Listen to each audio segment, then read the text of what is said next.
Bonjour la famille. La chose la plus grave qui arrive à l'Afrique et qui est à l'origine de tous ces malheurs, c'est l'esprit de division et d'individualisme. Tant que l'Afrique ne sera pas exorcisée de ces deux démons, l'Afrique ne s'en sortira jamais. On aura beau avoir en Afrique les plus grands intellectuels, les plus grands savants, les plus grands économistes, les plus grands hommes et femmes politiques, les plus grands panafricanistes, etc. L'Afrique ne s'en sortira jamais tant que l'esprit de division et d'individualisme continueront de régner parmi les Africains. Et cet esprit de division et d'individualisme ont été inculqués savamment pendant les périodes d'esclavage et de la colonisation. Les maîtres esclavagistes ont réussi à nous faire détester nous-mêmes d'abord et à plus forte raison à détester notre prochain. C'est ainsi que les Africains rejettent presque naturellement leurs origines en rejetant leur culture, leurs us, leurs coutumes pour épouser les cultures des autres et notamment de leurs prédateurs. En effet, les premiers obstacles et les premiers opposants à toute initiative d'émancipation des peuples africains et donc de l'Afrique proviennent toujours des Africains eux-mêmes. Faites l'expérience si vous ne l'avez pas encore faite. Il suffit que vous, en tant qu'Africain, vous ayez une idée lumineuse qui va profiter à toute la communauté pour que ces mêmes personnes, c'est-à-dire vos frères et sœurs africains qui bénéficieront donc de cette idée, soient les premières à s'y opposer, à vous vilipender et à vous calomnier. Et croyez-moi, je sais de quoi je parle. Sinon, demandez-vous pourquoi, depuis le temps, malgré les grands discours, malgré les intellectuels, malgré les panafricanistes, malgré tout ce qui est fait pour éveiller les consciences et pour travailler à l'émancipation de l'Afrique, qui doit se libérer impérativement du joug de l'impérialisme occidental, pourquoi, il faut bien vous le demander, depuis le temps, les choses vont à pas de tortue.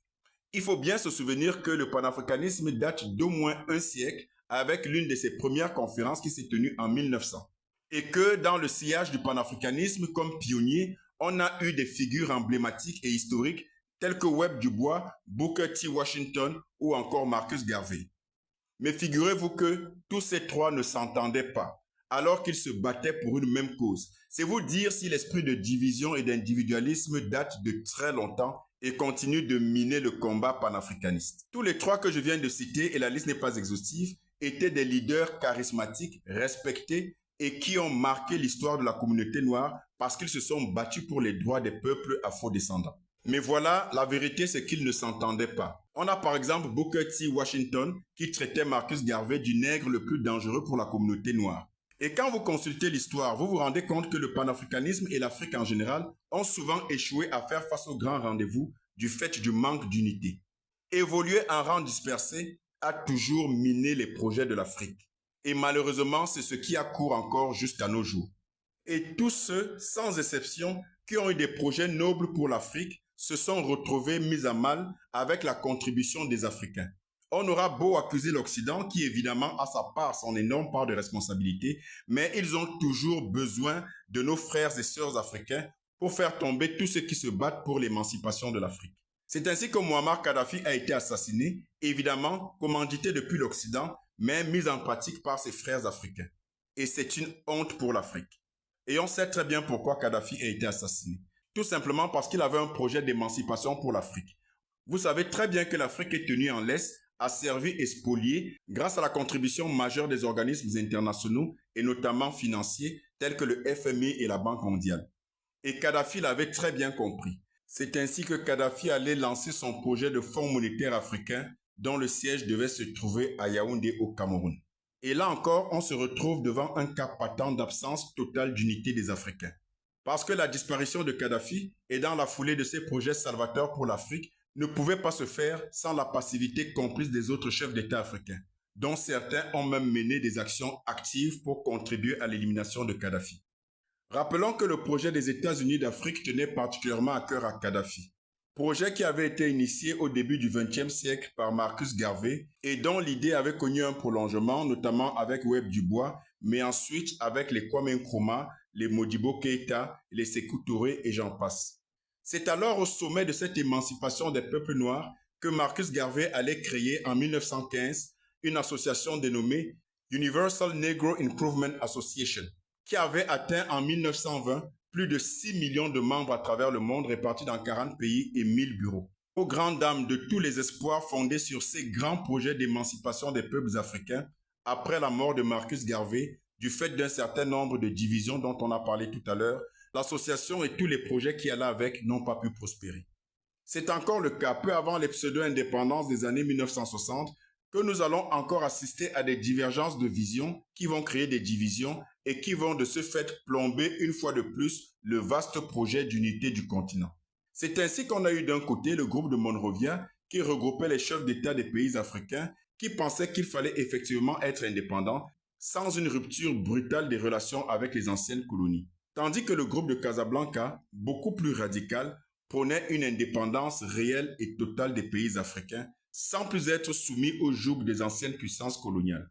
Et cette absence d'unité et de divergence dans la vision de la souveraineté des peuples africains va encore se manifester dans les années 60 avec deux des plus grands leaders de l'époque, Martin Luther King Jr. et Malcolm X. Pendant que le second prêchait en gros la logique du œil pour œil, dent pour dent, coup pour coup, le premier, beaucoup plus pacifiste, prêchait la non-violence. Et malheureusement pour le combat panafricain, les deux, en l'espace de 3 ans, ont chacun été assassinés.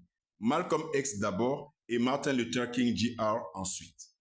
Mais je reste convaincu que si ces deux héros historiques du combat panafricain avaient su faire fi de leurs divergences et s'étaient mis ensemble pour être beaucoup plus forts et former un groupe opaque, il aurait été beaucoup plus difficile pour les impérialistes occidentaux de les déstabiliser et de mettre fin prématurément à leur carrière. Mais ce que les Africains doivent comprendre, et les panafricanistes en premier, c'est qu'il est totalement impossible de combattre en rang dispersé un adversaire qui est uni. Parce que oui, les Occidentaux ne s'aiment pas tous d'un amour parfait, mais au moins, quand ils ont des intérêts communs, ils se mettent ensemble pour les atteindre. C'est le cas par exemple de l'Allemagne et de la France après la guerre franco-prussienne de 1870 où l'Allemagne a défait la France. Ces deux pays, bien qu'ennemis jurés, sans compter l'Angleterre qui était à cette époque l'ennemi historique de la France, tous les trois avec d'autres pays européens avec lesquels ils étaient également en conflit, ont consenti de s'asseoir autour d'une table en 1884-1885 pour se partager l'Afrique lors de la conférence de Berlin. Mais il n'y a que nous, les Africains, qui ne sachons pas nous mettre ensemble autour des intérêts communs. Toujours en train de nous battre, toujours en train de nous diviser, toujours en train de nous concurrencer pour savoir qui sera le plus fort, qui sera le plus beau, qui sera le plus grand. Quelle tristesse! Parce que oui, les Occidentaux sont bel et bien solidaires. Quand il s'agit de défendre leurs intérêts, ils évoluent en rang serré et non en rang dispersé comme nous les Africains. Et ça se voit dans leur façon de s'organiser. Que ce soit dans le domaine politique, économique, social, spirituel, culturel et autres, les Occidentaux et les autres peuples savent se mettre ensemble quand leurs intérêts sont en jeu.